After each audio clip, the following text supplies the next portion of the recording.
the swing to nibble trading strategy. Okay. So the swing to nibble trading strategy, first, when I like to invest or when I get in a swing trade, I like to say I like to nibble on shares. What am I saying by nibble? Well, by definition, by the Oxford Dictionary, the definition of a nibble is to take small bites out of, to show cautious interest in a project or proposal. And now, when taking this to stocks, when you invest in stocks, it is a project or it's a proposal of you investing in the future of the company. And in many cases, especially for retail investors, we have to protect our cash. We have to protect ourselves. So we should be using cautious interest, taking small bites out of. And I think what people forget sometimes is that the stock market, the business world, it's a slow process. It's a slow burn. You know, not many cases, even within meme stocks, where something goes up over time in price. That's not how things work. All right, it's a slow burn. It's a slow process, and you have to let things play out. You have to let the story take its course. And so when you do this for swing trading, the swing to nibble, all right, a swing trade involves taking trades that last a couple of days up to several months in order to profit from an anticipated price move. And what I like about swing trading is I personally like to accumulate over months.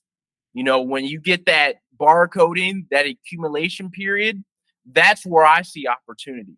Because not only is it providing strength and creating, a nice layer of a bottom or a nice layer of support, it allows you to get in at a decent price where you don't have to think too hard or maybe should I get in, maybe I shouldn't, due to volatile price action. So the goal of swing trading is to capture a chunk of potential price moves. While some traders seek out volatile stocks with lots of movement, others may prefer more sedate stocks. That's me.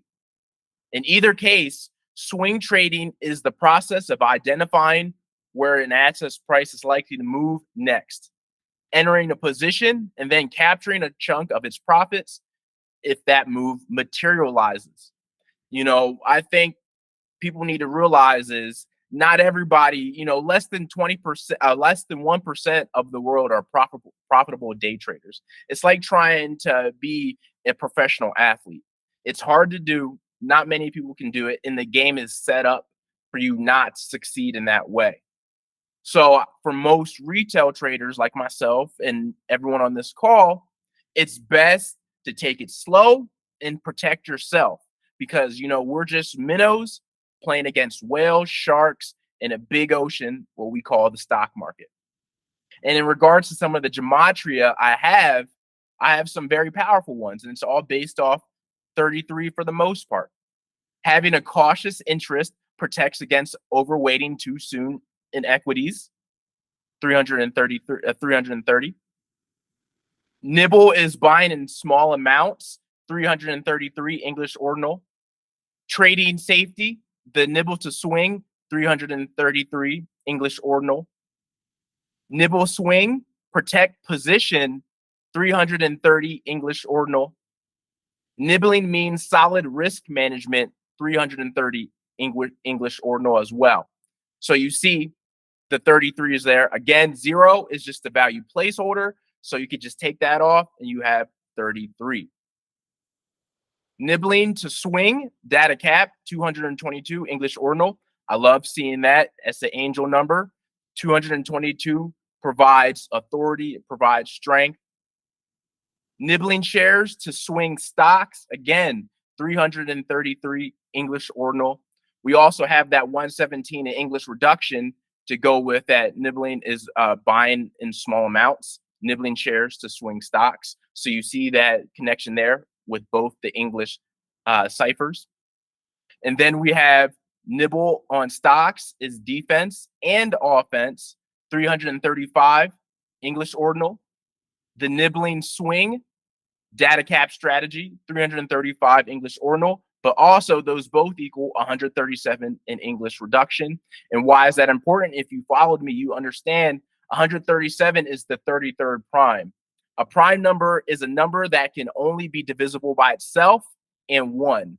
So that means 137 is the 33rd one in its line.